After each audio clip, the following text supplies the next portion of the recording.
Hey gang, I was thinking about this. This was kind of on my heart today, and I know I haven't gotten in here a while, but I just thought about how amazing our kids, well, maybe not everybody's kids, but my kids are at being little networking machines.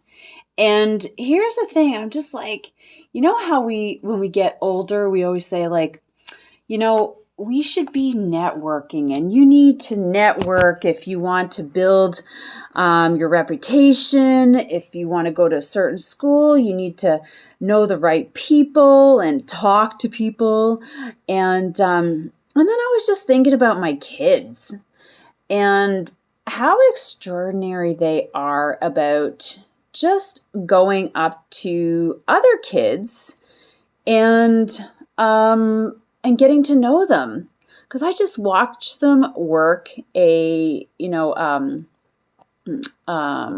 park, and they're just so like they just want to play and meet people. And you know how we say like kids are little sponges, they love to play with other kids. And I just want to say that a lot of that comes down to the parenting that they're getting.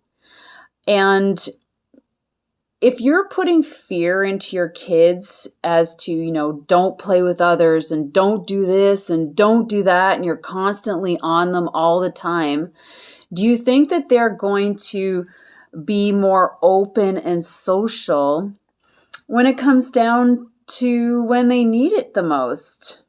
You know what I mean?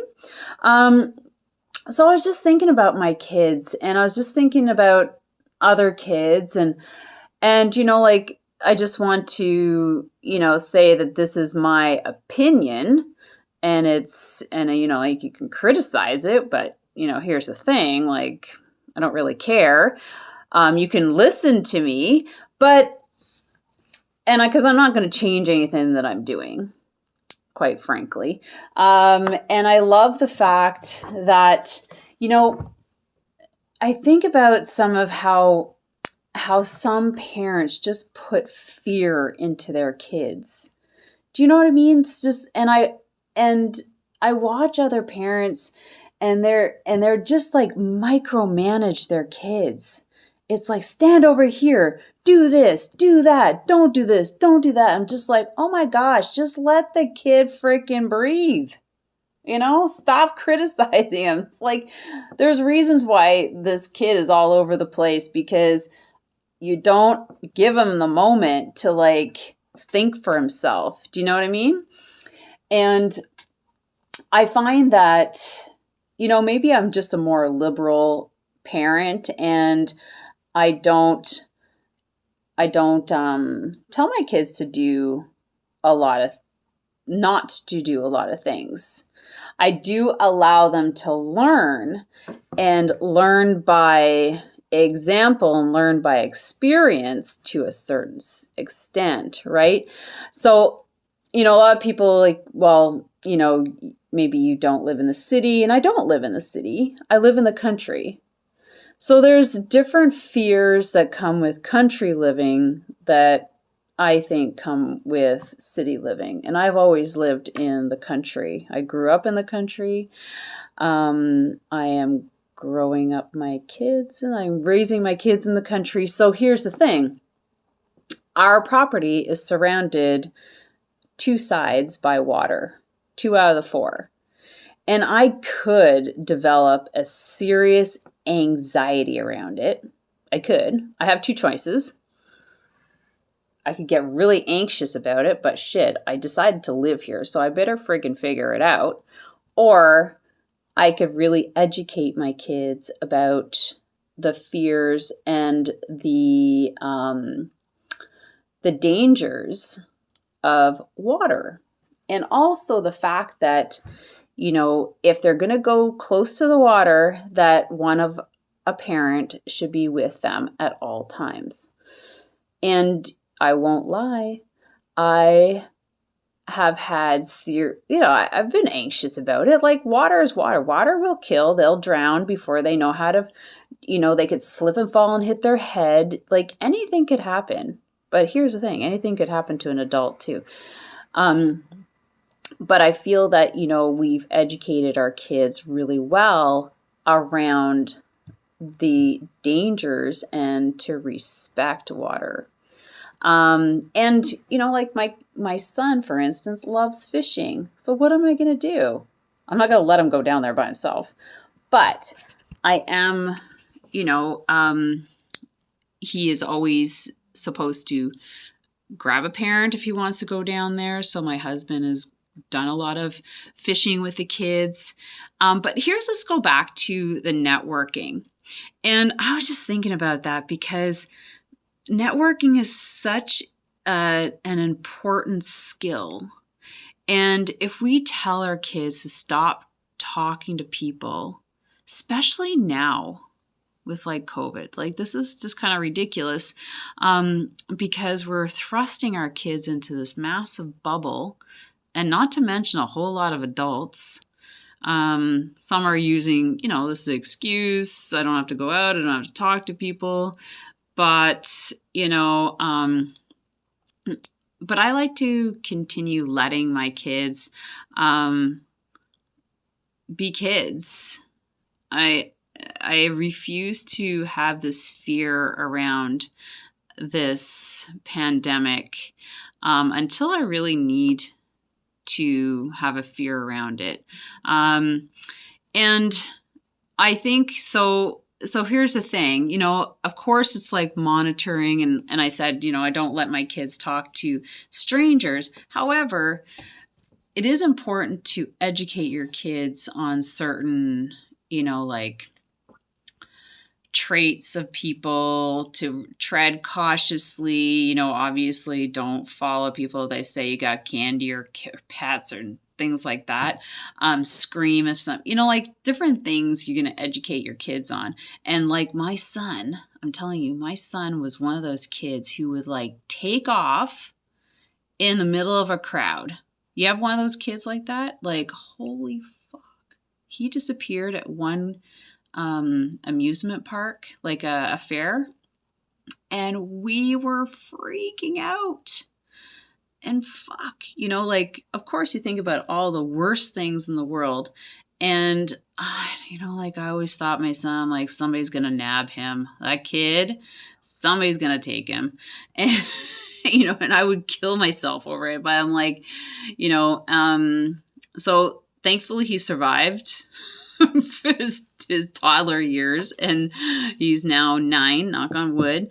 But it's up to a parent to really distill strong traits in your kids. Don't create fear in your kids, educate your kids. And I was just thinking, so anyways, I thought I'd get on here and just talk about kids and parenting, and to, have grace with your kids. Sit down and have conversations. Like I sit down and I have conversations with my kids. My daughter's 10 and my son's 9. And I have an 18-year-old, which I don't get to see anymore very much. And that pains me, but what am I going to do? I still have to live my life. But I can only be there for her. So we sit down and we have lots of talks, and I often sit and ask them what I can do to be better as a parent for them. Have you ever asked your kids that? Like, you ain't perfect. You could be showing off a lot of anxiety and stress, and they're picking up on it. And I hate, when parents say, oh, they, don't worry about them. Oh yeah, worry about them. Those kids are picking up signs from the moment they pop out of you. So don't think that they don't know what's going on, because they do, way more than you think. And I can only think about when I was a kid, just realizing what was going on with my parents, and, the realization of, that my dad was, having extramarital affairs. And at the age of 5, I kind of like, why are my parents together kind of thing, age of 5. So don't don't think that you're hiding anything from your kids. Oh, hey, you want a story about being smart, like kids being smart? Okay, my daughter, she's 10. She figured out, I don't know what, but the tooth fairy. This is really funny. Okay, my husband and I kind of really screwed up on the tooth fairy thing with her. We forgot, oh, she must be really busy, blah, blah, blah, getting teeth from other kids. So my daughter caught on, and she would put money underneath her pillow and say, hey, the tooth fairy came. And so my husband and I are like, did you put the money? I didn't put the money. Did you put the money? And then we're like, oh my God. We really fucked and screwed up this one. And so she's just like so honest, like, oh my God, look, she took my tooth, left me money, and oh my God, that's so awesome. I'm like, we are such bad parents. Anyways, it is just really funny, and I can't, wait till we sit down, have the conversation about like, and she's so like real, like, yeah, the tooth fairy came. I'm like, oh my God. Okay, something's weird here. Anyways, I just want to get on here because I had a little time to burn between doing all my things. But have an amazing day. Be easy on your kids. Things are never that bad. There's always a way out. Educate your kids. Allow them to be kids. Let them network in their network. Especially now. And, find those parents in the kids' bubbles that will allow you to set up play dates. Because, like, everybody's just so tight, like, really tight. Maybe we're just a little bit too easy, but seriously, how can you continue? Anyways, love y'all. Talk to you later. Bye.